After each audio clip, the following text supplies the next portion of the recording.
everyone. Hey, let's go, dinner. Stop punching me, David. Stop. Dave, stop. Stop. So before we eat, and I know we don't normally do this, but why don't we go around the table and just say 5 or 6 things that we're thankful for this year, okay? What? You know what? I think I'll start. What I'm thankful for this year is a great family, credit cards, the house, nice clothes, Neiman Marcus and Nordstrom's. Oh, and cars that work. I was just thinking more meaningful things. Meaningful things. Kids, what about you? 5 or 6 things. Go ahead. Okay, I'll go. Family, cars, and HD TV. Kids?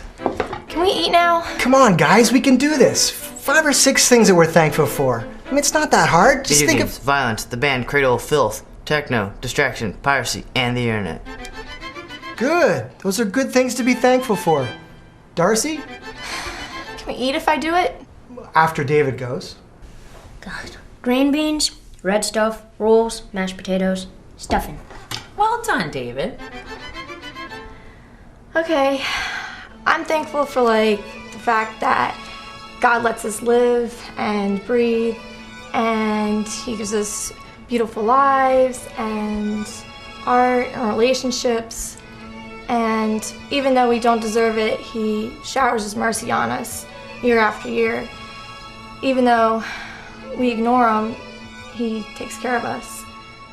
He loves us.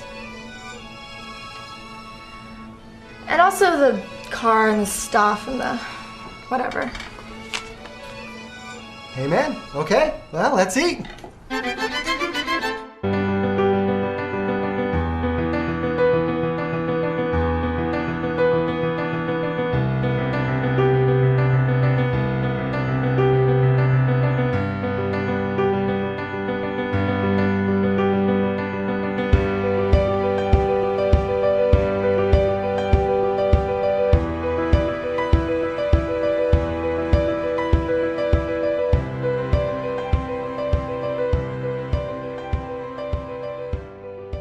It's couches, porches, and kitchen tables. It's stories shared and moments worth remembering. It's hoping and praying and taking chances. It's jokes and laughter and shoulders to cry on. It's questions and answers and I don't knows. It's knowing you don't have to figure it all out by yourself. It's messy and imperfect. It's giving and serving and growing better together. It's life, and we weren't meant to do it alone. Life is better together. Join a small group today. Giving is easy and safe with our giving platform powered by SecureGive. Giving can be done from anywhere with your computer, tablet, or your mobile device. To give, simply go to the church's website, create a new account, or log in with your existing account. Simply select one-time or recurring gift. Select your donation amount, enter your payment info, and then confirm your information.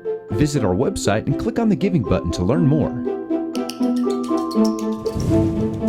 Maybe you're an iOS or Android user. If so, you have an additional opportunity to streamline your giving with the free SecureGive app. Simply search SecureGive in the App Store or Google Play Market. Once downloaded, open the app and search our church name to save as your home organization. Just like with online giving, you can create a new account or use your existing SecureGive account to log in, give, and connect with us. But wait, did you also know there is now a way to participate in generosity in a way that's as easy as texting a friend? With Text to Give, you can give using your mobile device by following these 3 easy steps. Number 1, text the keyword and amount you'd like to give to our church's Text to Give number. Number 2, follow the series of prompts and set up your SecureGive Text to Give account. Here, choose your desired payment method. And finally, number 3, save the number as a contact in your phone for future use. Text to Give only takes seconds to use and is the perfect way to connect with our ministry through giving. Everything has a starting point. You had a starting point. Faith has a starting point as well. For most of us, we began to believe something about God as children, and then we became adults, and it didn't work anymore. And there was this growing gap between what we were told as children and what we experienced as adults. Sometimes adults need a new starting point. So we're gonna hit the restart button. What if we'd never heard any of those stories? Where would we start? What if we didn't know anything? Where would we start? Because starting off with faith as a child is very different than starting off with faith as an adult.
over the grave.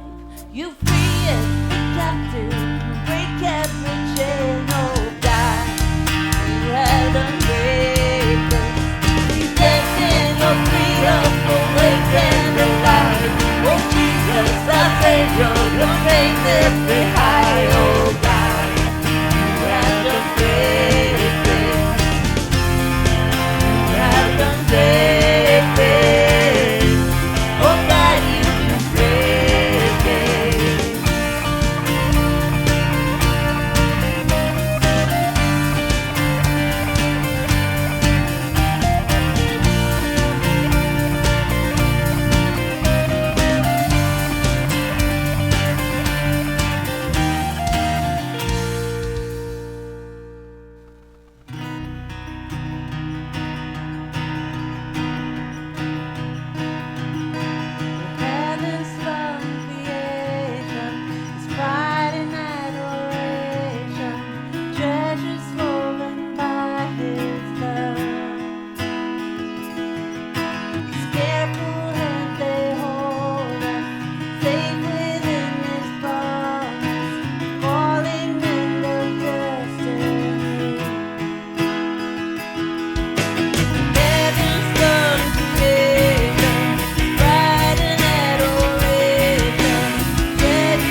Well, happy Thanksgiving. I hope you're having a wonderful weekend. Hope you're enjoying turkey and all the other stuff that go along with it.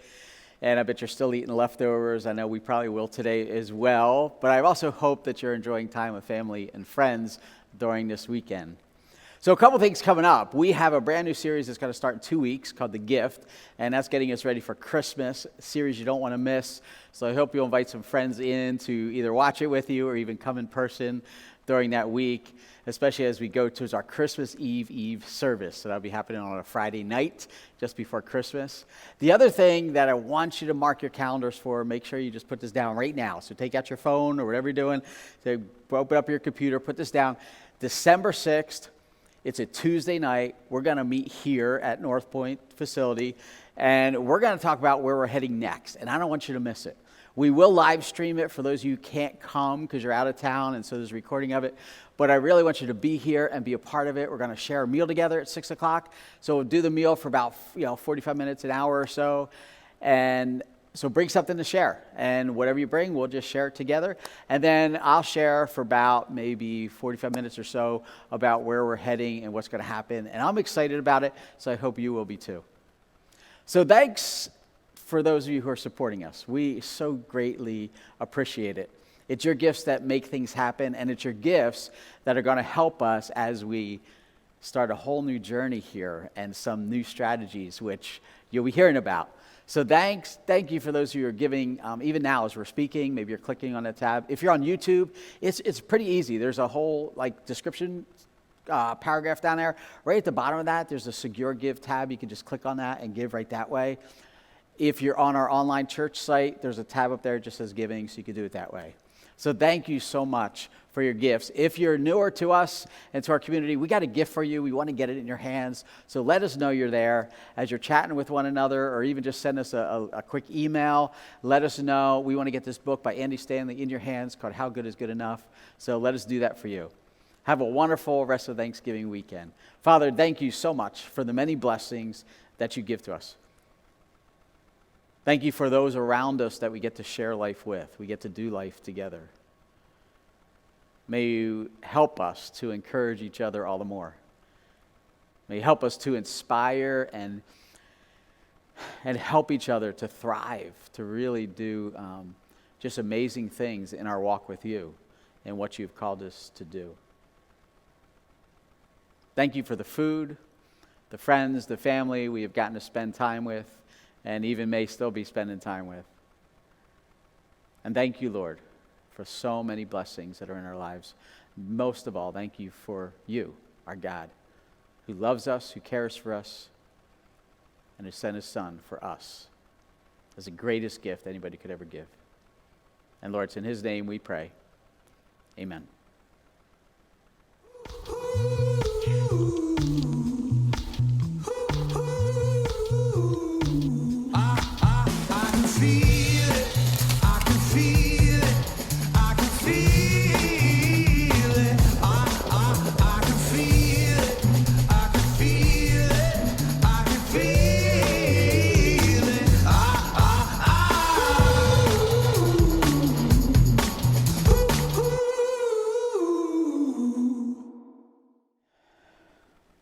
Do you ever have a friend that said to you, hey, if you need something, just give me a call? Or maybe they have like a tool or something that would be very helpful with the project you're going to be working on.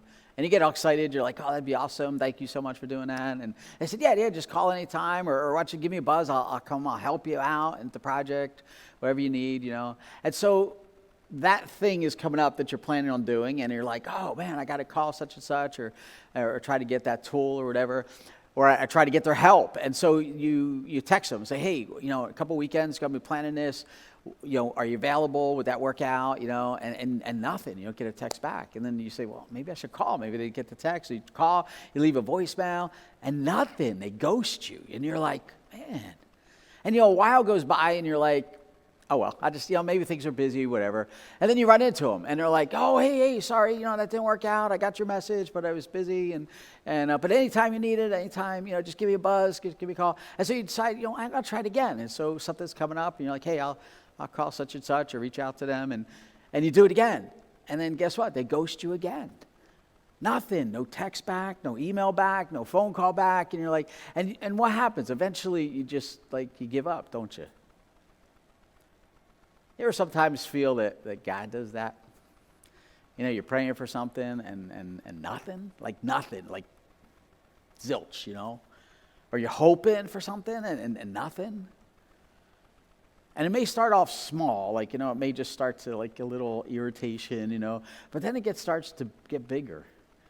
And we start to do, maybe we start to do something that we're afraid to say. Welcome back to our series called The Grudge. And grudges are easy to carry. They really are. I mean, they start to get heavy over time, but they are easy to carry, and sometimes they start out little. And sometimes just, somebody does something little and then they do it again and again and again. And then this little grudge starts to get bigger and bigger. Sometimes it's something big, something big happens to us and we can't forget about it, and we've talked about that. And if you've missed any of the series so far, you can always catch us up on our YouTube channel. So just go ahead and do that. Not right now, but later, and catch up because this has been a really challenging series. Today, what I want to talk about though, next week, let me give you a little heads up. So next week, what we're going to do is we're going to talk about the toughest person that I think there is to forgive, okay? And you probably know them, so you don't want to miss next week. But today, what I want to talk about is this sort of frustration we have. And it may start out small, and you may not think about it in that way, but what happens is we start to hear stories, or we start to get phone calls. Like your friend, was praying that their child would get into a really good college, and their child struggles a little bit, and so they're applying, they're trying to get into these colleges. All of a sudden, you get a call and say, "No, man, they got into their top choice." Not only did they get in their top choice, but they're offering them a full ride. Isn't that amazing? You're like, "Man, that's great. That's awesome, right?" You got another friend that they started looking for a new job. They're like, I'm frustrated. I got to get a new job. And they don't even have their resume finished yet. They're just working on it, okay? And they get a call because somebody saw their profile on LinkedIn and said, "Hey, listen, I saw your profile. I want to talk further about a job. Would you be interested?" And next thing you know, they got this brand new job. It's so amazing. They got a coworker who, they've been praying for their mom to get healed.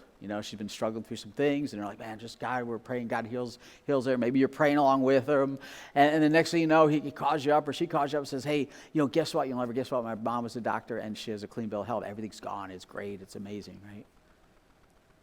Or somebody, and they've been maybe a follower of Jesus for a while, but they started to get things serious, and they said, "You know what?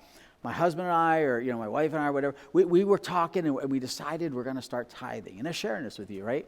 And so they said, "We're going to tithe. We're going to redo our budget. And we know it's going to be tough. We'll put off the new cars for a while, whatever. We're going to start tithing." And they tell you this, and so for 2 weeks they're tithing, and they're like, "We're all in. This is going to be awesome." And then they call you up and they say, "You'll never guess what happened." And you're like, "No, what? Tell me. Do you know how we said we were going to start tithing?" And you're like, yeah. And you're like, "Well, we've been giving God 10% or greater every week for 2 weeks now. And guess what? I got called into the office today at work. They gave me a 25% increase in my salary. Isn't that amazing?"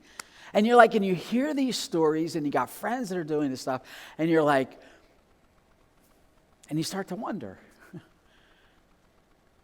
where's my miracle?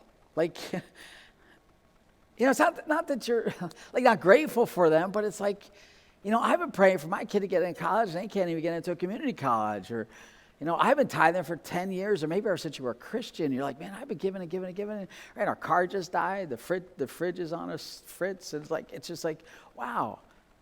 I was praying for healing. I prayed, and we had other people praying. And then my hamster died anyway, And what happens is it starts small, and then it grows, and then it grows, and it grows.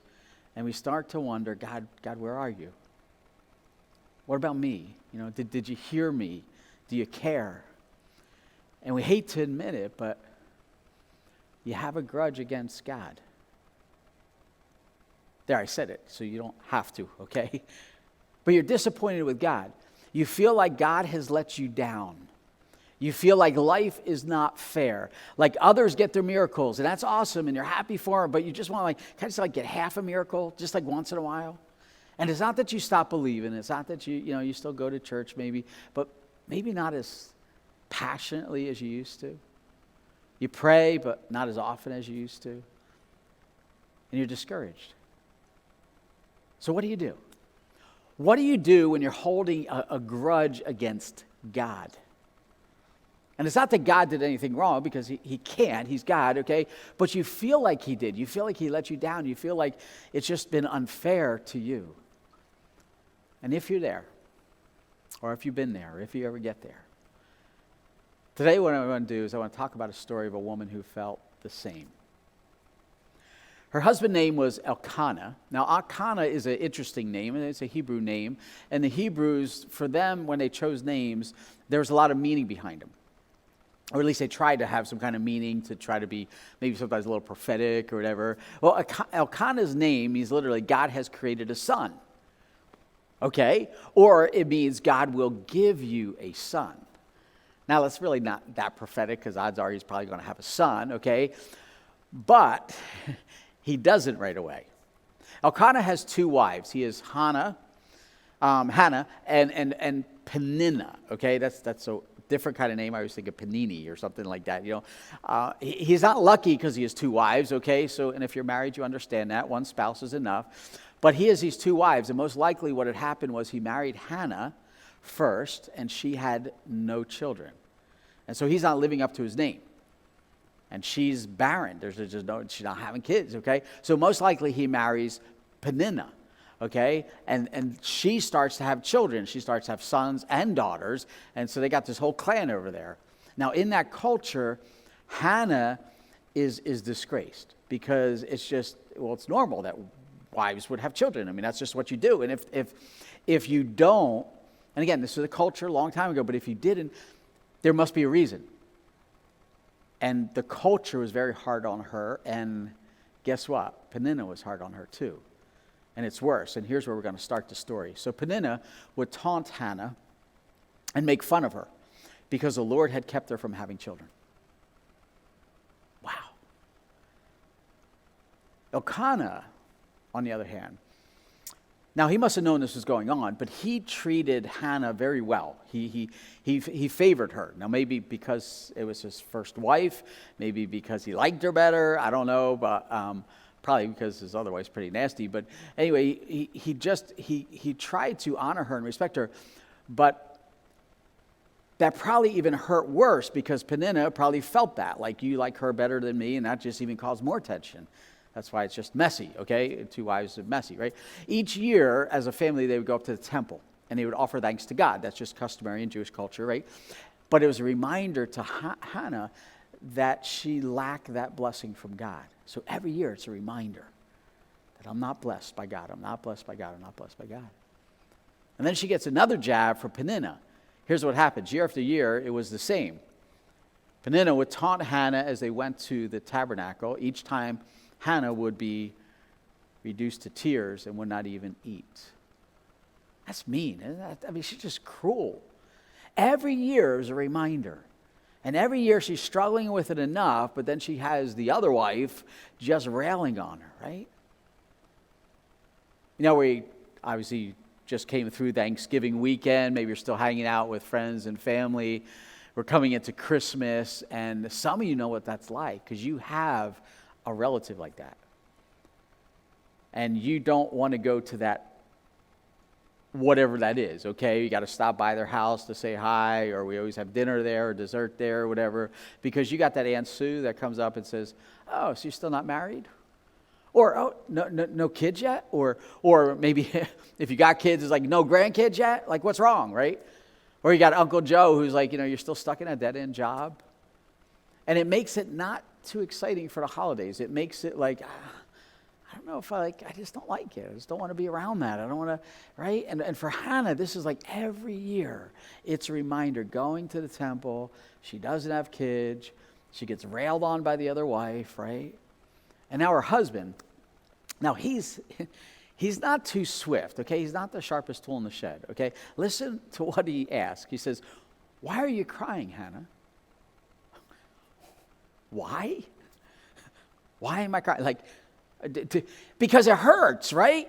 I mean, here every year we come with our caravan, we got 6 minivans, and her and all the kids come, and And it's just you and me, and that's it. I don't have any kids. I don't have a minivan. I don't have any of that stuff, right? And God seems to bless this horrible woman, but not me. Now, it's not what she says, but that's what she's probably feeling. It hurts. It's tough, isn't it? When God seems to be more faithful to someone else who you're like, man, but like, they're not even nice. And here you are, you're trying to be faithful, and you're reading, and you're praying, and you're in the scriptures, and you're serving, and then you lose your job, or you can't get out of your job. Or maybe you're in a place where it's like, you're not married yet, and you've been reserving yourself for marriage no matter how old you are. You're like, no way, I'm going to just honor God, and we're going to do it right. And you can't find a relationship that will even get close to the kind that you want. Or maybe you've been faithful in tithing to God. Maybe ever since you became a Christian, you're just like, you know what, we just honor God with the first 10% and beyond. And you're still struggling financially. You're still struggling. You can't get by. Or maybe you have no child yet, or maybe you have no grandchildren yet. Elkanah goes on, and he should have stopped while he was losing, okay? But this is what he says. He says, why aren't you eating, okay? Why be so downhearted just because you have no children, right? Clueless, right? And guys, we could be that way sometimes, right? Just clueless. He has no idea of the pain this is causing her, and she feels horrible. She feels not worthy. God let her down. And now so you know that he really missed Husband 101 course, okay? Listen to what he says. He says, you have me. Isn't that better than having 10 sons? Wow. Right? How does this guy get his head through the door, right? Maybe the doors are bigger or something like that, right? And she's thinking like, oh my goodness, like just go in with your other wife tonight. I want nothing to do with you. Sleep on the couch. Go out with the sheep house or something like that. I want nothing to do with you, right? But Hannah, this is what's so amazing about her, right? She doesn't give up. She just doesn't give up. Now they're there for the celebration and for this yearly, thing that they do as Jewish people. They come together and they're big prayer time, big temple time, right? And so once after a sacrificial meal, what happens is Hannah got up and she went to pray. So now she's just going in, it's just her and God. Listen, if there is one thing you can learn from Hannah, it's don't give up. Just don't give up. Maybe you're struggling through some kind of habit or addiction where it's like, I'm struggling, I can't break it. And it's like, and you pray and nothing happens. Don't give up. Don't give up. God will do something. Just don't give up. Maybe you have a relative, right? Or maybe you just saw them, or maybe you got to see them yet, or maybe it's somebody really close, and you just feel like every time you're around them, like you're never good enough, you'll never measure up. Don't stop bringing it to God. Maybe you have a coworker that's always just belittling you, putting you down, treating you horrible. Don't give up. Don't stop bringing it to God. You will never know what God can do in that relationship. Never. God does. So what she does is she goes and she prays and she unloads on God. Ever do that? Just let it all out? Now Eli the priest was sitting at his customary place beside the entrance of the tabernacle, and Hannah was deep in anguish, crying bitterly as she prayed to the Lord. So she just pours her heart out to God. And Eli the priest happens to be there, so be careful when you're pouring out your heart out to God. And sometimes you just have to do this. I don't know if you've ever done this, but you just pour out your heart to God, and you might yell, and you might scream, and the tears might just flow, but you're just being real with God of what you're going through. And then in this desperation of her prayer, and we're not going to read the whole thing, but what happens is she then says to God, she says, listen, if you just give me a son, I will give him back to you. That's what I'll do. And what happened through that prayer was she was released. She had let go of the grudge that she held against God. She was free. And it impacts what happens next. The next day, the entire family got up early the next morning, and they went to worship the Lord once more. Now, it may sound subtle, but this is huge because her release changed something. she was now able to worship and to give thanks to God. Hannah had been praying and waiting on God for years. And she'd gone through a lot of pain. She's still going through the pain. But now she's back connected with God. She's not holding it against him. And here's the first thing I want you to grasp, is a waiting season isn't a wasted season. Just because we're in the wait, okay, and sometimes it could feel like ever, doesn't mean that it has to be wasted. And I know, like, I don't know about you, but sometimes a natural default is like, if you're just waiting because nothing's happening, it's like, I'll just sit back and I'll just hang out, right? And I run into Christians, and, sometimes because, you're the pastor or whatever, they come up to you and they talk to you and say, hey, how's it going? Where, what's going on? And you run to say, well, this is where I'm at. I'm just waiting on God right now in my life. And I'm like, okay. Well, yeah, I just feel like God has something really big. And it's going to happen. I'm just sort of just waiting on God. Like, that's a spiritual thing to do. Like, just sit back and wait and let God do something. When God does something, then he'll jump in. It's like, well, that's good, but what are you doing in the meantime? You see, because I see in the scriptures that when Jesus was calling those to follow him, he said, look, when you're faithful in something small, I'll give you something more. And when you're faithful in that, I'll give you more. And when you're faithful in that, I'll give you more. I don't give the big stuff to those who are faithful in the little stuff. So this whole idea of waiting for that big thing, the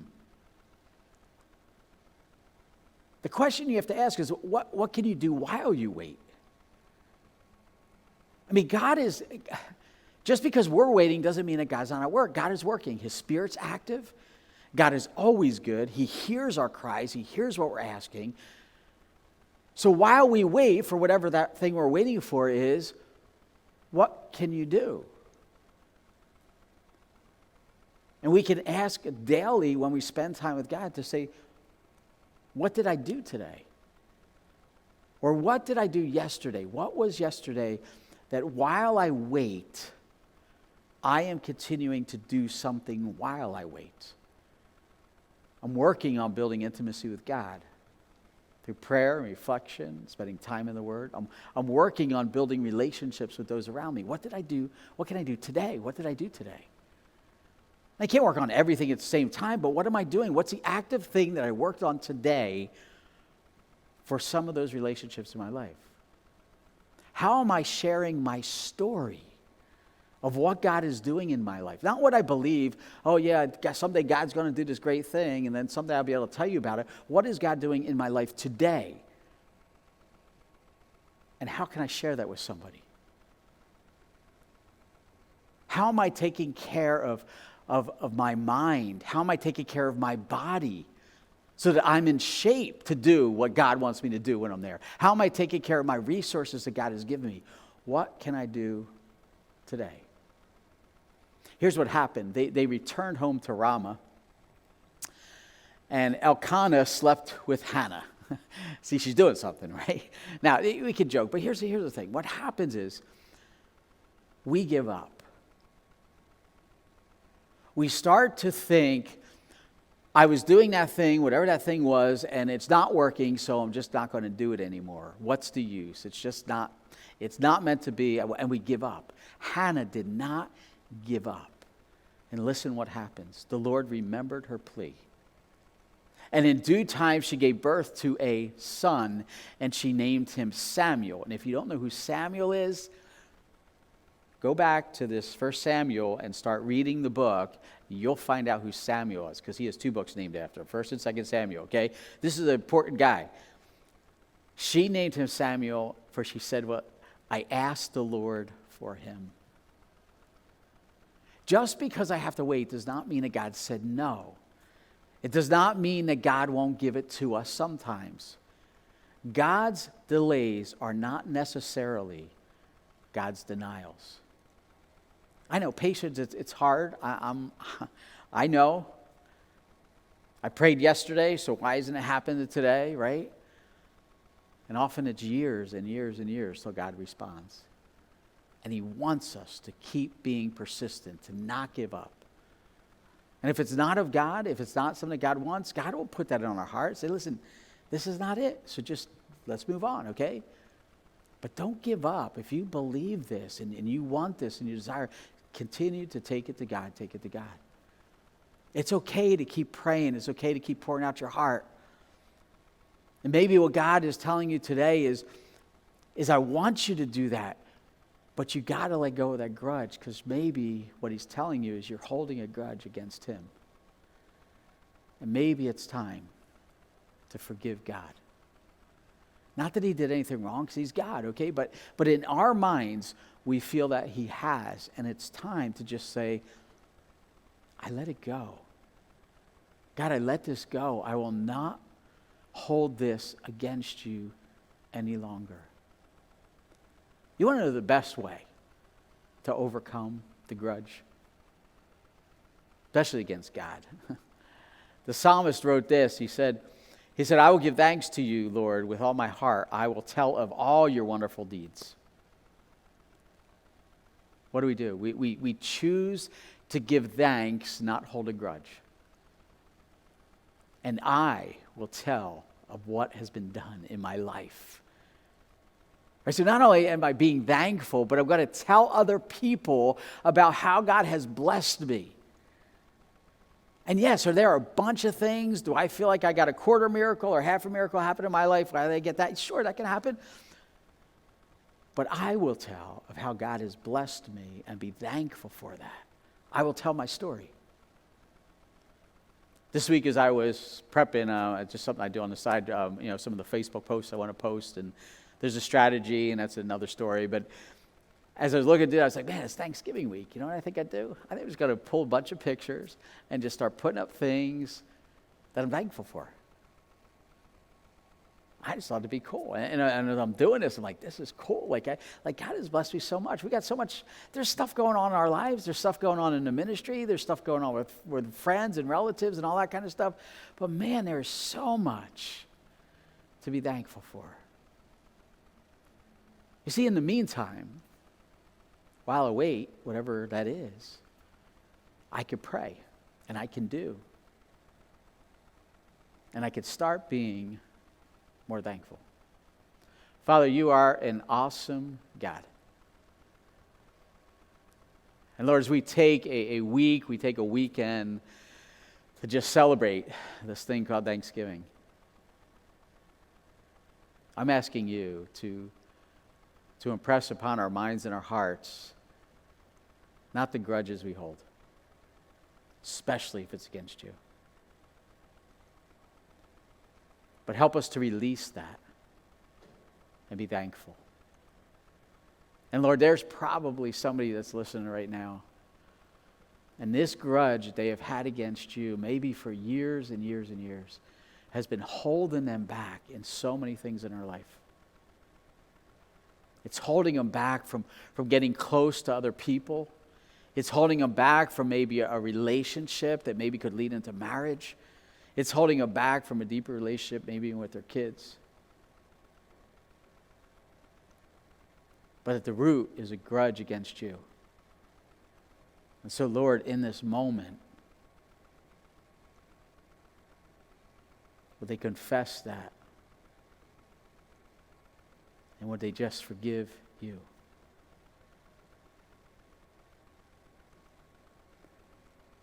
Lord, thank you that you have always our best interest at heart.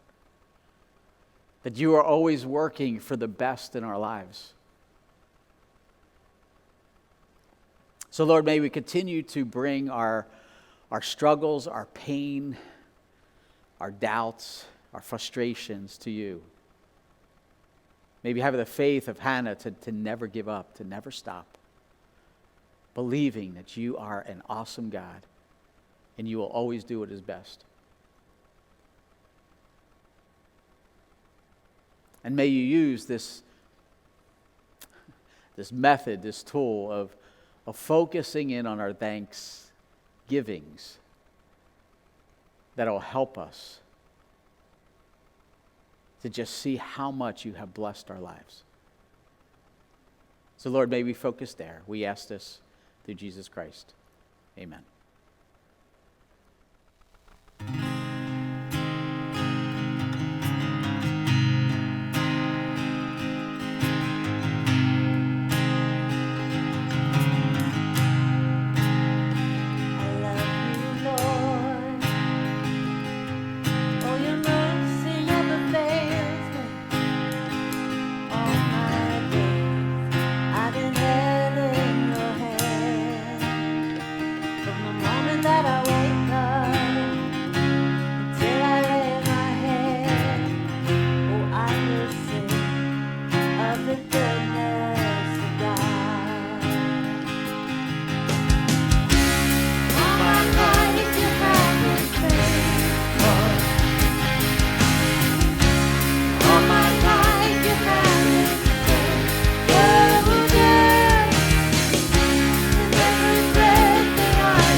have planned.